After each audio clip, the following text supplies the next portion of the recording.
You know, for centuries, we've been looking for ways to slow down the clock on aging. But what if the secret isn't about stopping time, but about, well, refueling our cells? Today, we're diving deep into the science of one of the most exciting molecules in longevity research right now.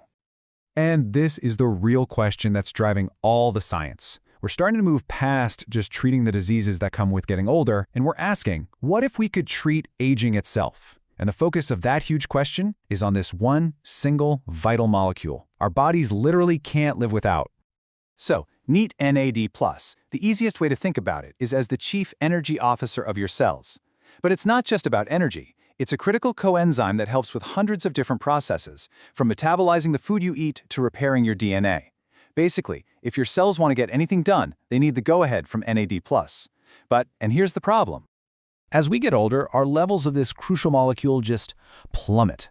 By the time we hit our 50s, we can have about half the NAD+ we had back in our 20s. And this isn't just some random number. This decline is directly linked to the hallmarks of aging. So the big question is, where is it all going? Well, it turns out our own bodies are draining their batteries, especially as we age. So let's take a look at the two main culprits that are just gobbling up our NAD+.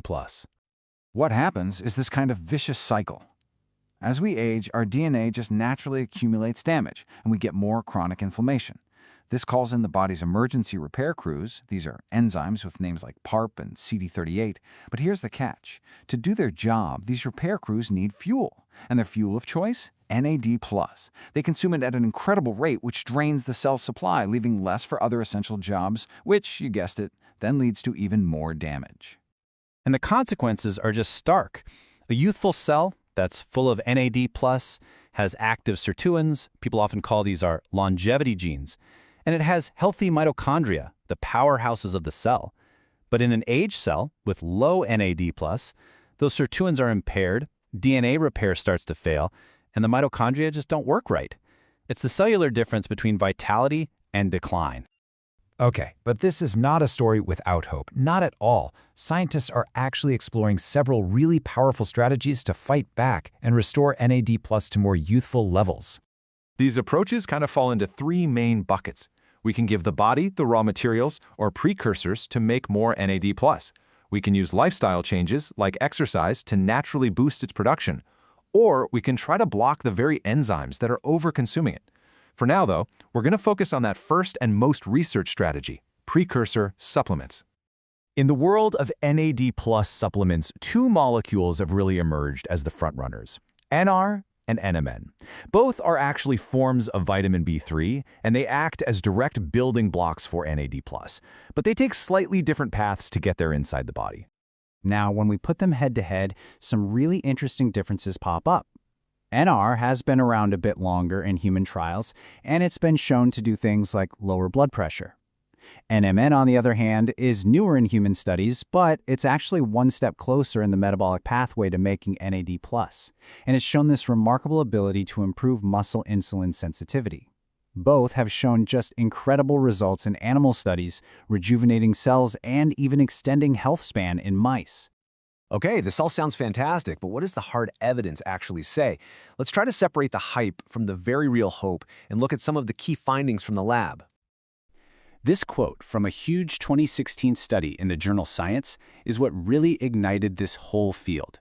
Researchers gave old mice an NAD+ precursor, and they saw their stem cells get rejuvenated and their lifespan enhanced. I mean, this was a total game changer.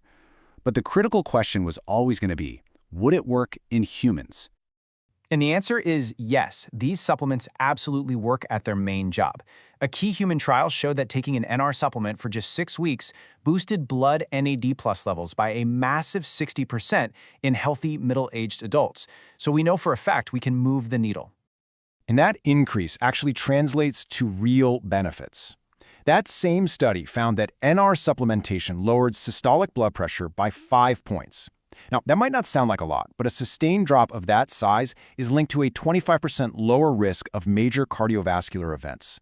That is a significant real-world impact. NMN has also been delivering some really impressive human results. In one groundbreaking study, pre-diabetic women who took NMN for 10 weeks saw a 25% improvement in their muscle insulin sensitivity. This shows that boosting NAD+ can directly address a core metabolic problem that affects millions as they age. The evidence is compelling, no doubt, but we have to keep a balanced perspective here. Before anyone rushes out to add this to their daily routine, there are some really critical unknowns and potential risks that we need to talk about. So this brings us to the million-dollar question, right? With all this promising data, is it time for everyone to start supplementing? Well, the scientific community is advising a much more measured approach. For now, the real answer is caution. While the results are incredibly exciting, this is still an emerging science. We simply don't have the long-term data in humans to make sweeping recommendations for everybody. And here are the biggest unknowns. The most serious one is the cancer question. It's complicated. On one hand, healthy NAD+ levels are absolutely crucial for the DNA repair that prevents cancer. But on the other hand, cancer cells are metabolic powerhouses, and some research suggests that boosting NAD+ could potentially fuel the growth of existing tumors. We also just have no idea what the effects of keeping NAD+ levels high for decades might be. And it's so important to remember this isn't a magic bullet, it's just one piece of the incredibly complex puzzle of aging. And that leaves us with the ultimate question that this research really forces us to ask. Are we simply trying to add more years to our life, or is the real prize adding more healthy, vital, functional life to our years? The promise of NAD+, and where all the excitement really comes from, lies in that second answer. Not just a longer life, but a longer health span.